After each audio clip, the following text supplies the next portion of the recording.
الله وبركاته. الحاجه ماجده معاكم من مطبخنا الموجود في البيت يسد.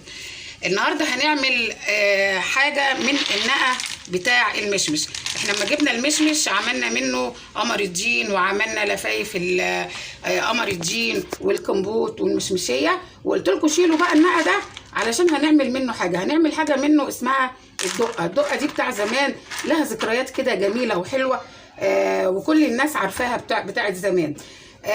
كان زمان بيمشي بتاع السميط على الكورنيش بالسميط، ويقول سميط وبيض ودقه، فكانت الناس تاخد منه، فكانت طعمها بيبقى جميل قوي. والنقع ده ليه ذكريات حلوه قوي معايا. كنا بنلعب زمان انا واولاد الجيران بيه، وكان يعني ليه ذكريات حلوه قوي عندي. فانا هوريكم ازاي احنا هنعملها. لما جبنا بقى النقع بتاع المشمش كسرناه، تكسريه بقى بشاكوش عندك او زلطه حتى او اي حاجه او ايد هون، يطلع لك بالمنظر ده. شايفين عامل زي اللوز ازاي اهو يا جماعه. هو في مراره شويه، بس اما نعمل منه الدقه ديت مش هتحسوا بالمراره خالص، وهيبقى طعمه حلو قوي اهو يا جماعه. تكسروه بالطريقه ديت، بس انا طبعا كسرته علشان بيبهدل بقى المكان وكده. فالمكونات بقى بتاعته اهم حاجه النوى دوت، ناخد اللي في قلبه، وتحطي بقى عليه عندك حبه سوداني، حطي حمص مقلى، حطي سوداني، كمون، سمسم. ما هو ده سمسم. انا قلت ايه؟ قلت ما هو سوداني اهو. لا قلت سمسم بس. ما هو عندك حبه سوداني، حطي حمص مقلى، سمسم، كمون وكزبره، وحطي بقى فلفل او عايزه شطه وملح.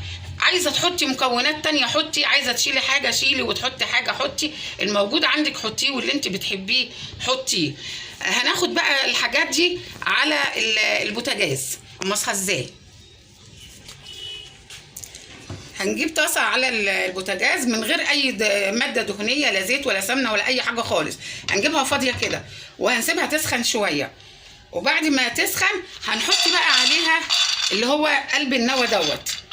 والنوى دوت يعني هو مر شويه، بس لما تحطوا عليه التوابل المراره بتاعته مش هتلاقوها. احنا هنحط نص كوبايه علشان هو طبعا ممرر، مش عايزينه يبقى ممرر او بقنا.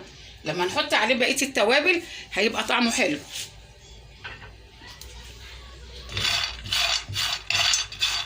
النقع ده كنا بقى بنقعد نلعب احنا وولاد الجيران، نعمل نقره كده بقى في الشارع ونقعد نلعب، او نجيب الهون ونقعد في مدخل البيت.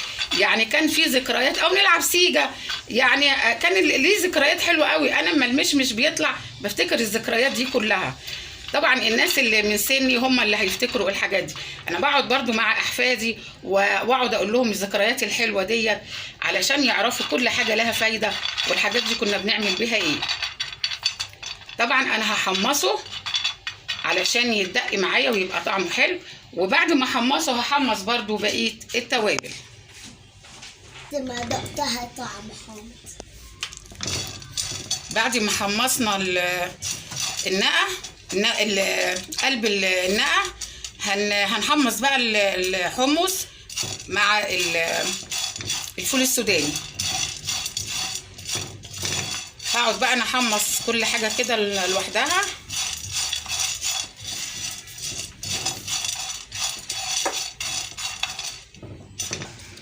بعد ما حمصنا الحاجه كلها اهيت، يا دوب احنا بنسخنها. يعني اول ما تحطيها في الطاسه وتقلبيه دقيقه كده، حطي ايدك عليه، لقيتيه سخن خلاص شيليه عشان ما تحرقهوش. اول حاجه هنعملها ان احنا قلب النقع اهو، اللي احنا كسرنا النقع وطلعنا منه القلب ده، هنطحنه بقى اهو. اللهم صل على النبي.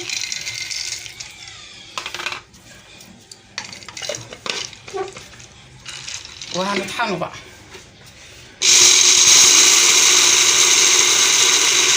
بعد ما طحنا المكونات كلها اهي، ادي الحمص مع السوداني ودوت السمسم والكمون والكزبره والفلفل وقلب النقع اهو، نقع المشمش، بس انا مش هاخده كله طبعا عشان ما يبقاش مر. هنحط بقى ده كله كده اهو، المكونات بتاعتك بقى دي اللي انت حباها حطيها. عايزه تحطي شطه حطي، عايزاها سبايسي كده حطي شطه. انا هحط فلفل بسيط، وهاخد بس من هنا بقلب النقع كده اهو، هاخد نص كوبايه مطحونه بس كده. وطبعا الملح هحط معلقه كبيره، وادي الكزبره، والفلفل برضو مش هكتر علشان هاخد معلقه كبيره برضو، عشان عندي اللي بيحب سبايسي يبقى يحط بقى شطه. هقلب بقى كل المكونات دي كده كلها مع بعضها، وبعدين بقى اوريها لكم. بعد ما طحناه وخلصناه وطلع بالطريقه ديت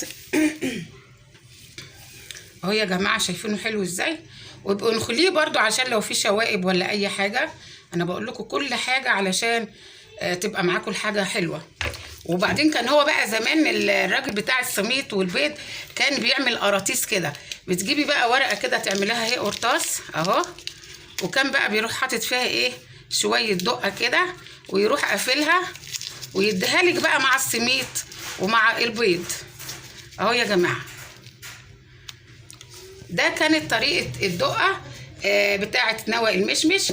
لما تجيبوا المشمش ما ترموش النقع بتاعه، واعملوا الدقه ديت، تحطوا على البيض المسلوق، على الفول، على الفراخ، على البطاطس، على اي حاجه انتوا عاوزينها اعملوها، رشوا عليها. يا رب بقى اللي يعجبه يعمل لي اشتراك في القناه ويفعل لي الجرس عشان يوصل له كل جديد، وشير ولايك. وهقول لكم بقى على حاجه، انا عشان عيد ميلادي اول الشهر فبنتي عملت لي المج الجميل دوت، وبقول لها بشكرك يا حبيبتي. عملت لي الرمز بتاع القناه اللي هي العروسه الحلوه ديت، ومكتوب عليه هو قناه مطبخنا الموجود في البيت يسد، الحاجه ماجده. بقول لها اشكرك يا حبيبتي اهو، يعني دوت الرمز بتاع القناه بتاعتي العروسه الحلوه ديت اهو يا جماعه. وكل سنه وانتم طيبين، والسلام عليكم ورحمه الله وبركاته.